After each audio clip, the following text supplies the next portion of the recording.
Le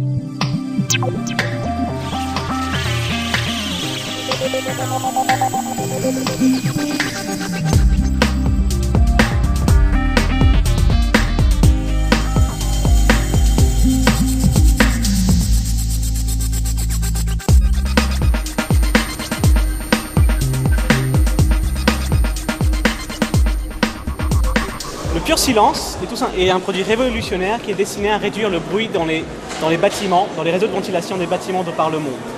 L'association entre les trous supérieurs et les chambres constituées par la grille perforée, on se trouve avec des chambres qui justement absorbent le son. Le prototype répond à l'attente du client F2A. Le client typique F2A veut un produit installable. Parce qu'on travaille dans une veine d'air. Le problème d'une veine d'air, c'est qu'il faut se contorsionner. Il faut porter des choses parfois lourdes. Donc là, en termes d'installation, logistique et en termes de personnel, on cadre un petit peu avec ce que voulait F2A au départ. C'était un défi personnel, ça propose un projet, un vrai, pour une entreprise bien que petite, et je voulais le faire. Voilà. Et ça s'est très bien passé, même si au début on avait peut-être quelques appréhensions, et la collaboration a très bien réussi, et on a pu faire apprendre beaucoup de choses les uns des autres. On n'a eu absolument aucun problème, ils nous ont assistés pour tous les projets, sur toutes les étapes. C'est eux qui ont par exemple fait les tests, c'est eux qui ont créé le prototype. Ils nous ont toujours aidés pour tout. Donc ça s'est vraiment très bien passé avec l'entreprise.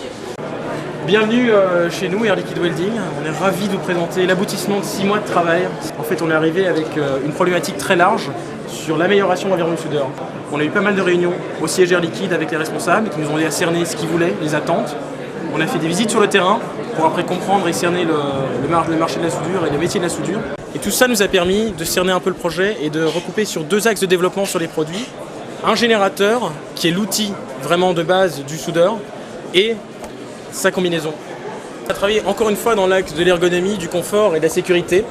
Ce qu'on a mis sur notre combinaison, c'est une autre matière, aussi un textile de chez Schoeller qui s'appelle le K-Protect, que vous voyez, c'est tous les renforts plus foncés sur la combinaison. Il y avait un vrai enjeu de simplification des réglages. Le soudeur, pour chaque soudure, doit régler la vitesse de fil ici et la tension ici. Donc c'est compliqué, ça prend du temps et souvent il fait des erreurs. Donc s'il met trop fort, ça peut transpercer la tôle. Il peut avoir des projections de soudure, donc c'est un problème pour sa sécurité. En résumé, pour le soudeur, ça améliore l'ergonomie, le confort, la sécurité et l'image. Et pour le client, ça améliore la productivité des soudeurs et ça permet de pallier au problème du recrutement de soudeurs peu compétents. C'est un échange entre 2 écoles de prestige, donc c'est toujours intéressant de sortir du cadre normal de notre école. Et ce que nous apporte, justement, l'échange. C'est impressionnant, justement, de travailler avec des gens qui n'ont pas la même formation. Exactement, on se complète bien. À l'ESSEC, on a un peu les idées marketing et ici, on est sur la réalisation, maquette, animation. On a plein de surprises. Et donc ça s'est bien passé entre élèves d'ESSEC et de Centrale. Oui. Et il y a eu des moments difficiles, hein, évidemment, mais au final, pour un résultat, je pense, dont on peut être fier.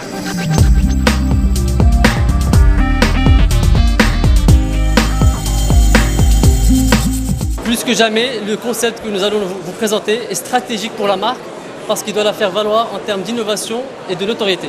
Effectivement, une grande innovation au niveau du design. Nous avons décidé d'innover en proposant des chaussures qui allient à la fois les codes du tennis traditionnel et du streetwear.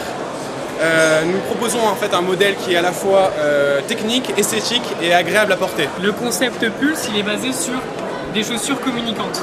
Mais les chaussures communicantes avec qui, avec quoi ? L'idée, c'est que les chaussures elles sont communicantes avec son équipement. Il y a des capteurs qui sont intégrés sur l'ensemble de l'équipement du tennisman et qui communiquent avec un téléphone portable et donc qui donnent toutes les informations liées au jeu, des caractéristiques qui ont été tirées d'une étude marketing avec des joueurs professionnels, des spécialistes du tennis et aussi la clientèle de Decathlon. Personnellement, c'était une occasion de sortir du cadre de Centrale et de permettre de faire un projet avec des commerciaux et donc de découvrir un peu un nouveau domaine d'activité et éventuellement avoir un petit plus par rapport à d'autres ingénieurs.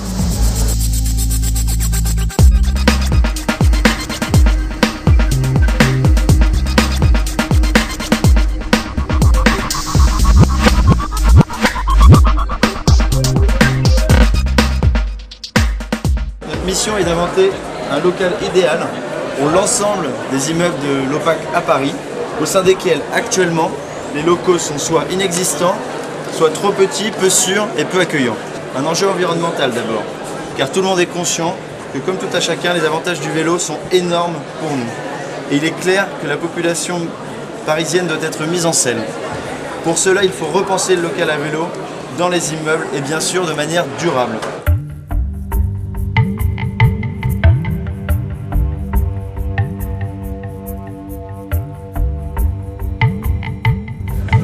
Bonjour mesdames et messieurs, bienvenue sur le stand Pézinette.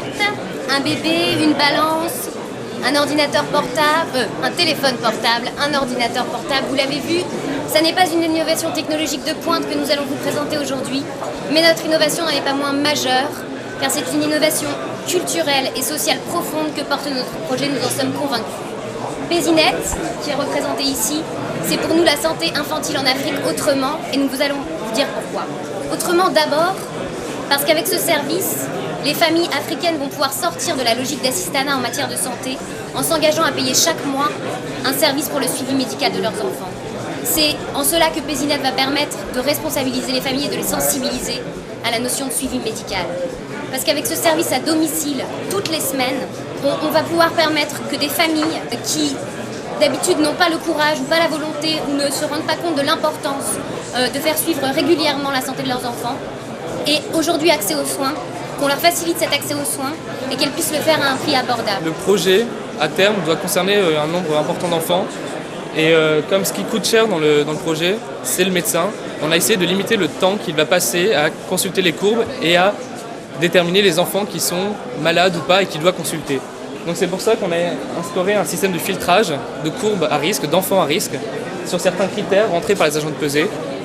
Donc le médecin, dès qu'il s'est logué, arrive à cette page et peut consulter directement juste les courbes à risque, donc les enfants qui ont par exemple des vomissements, des fièvres.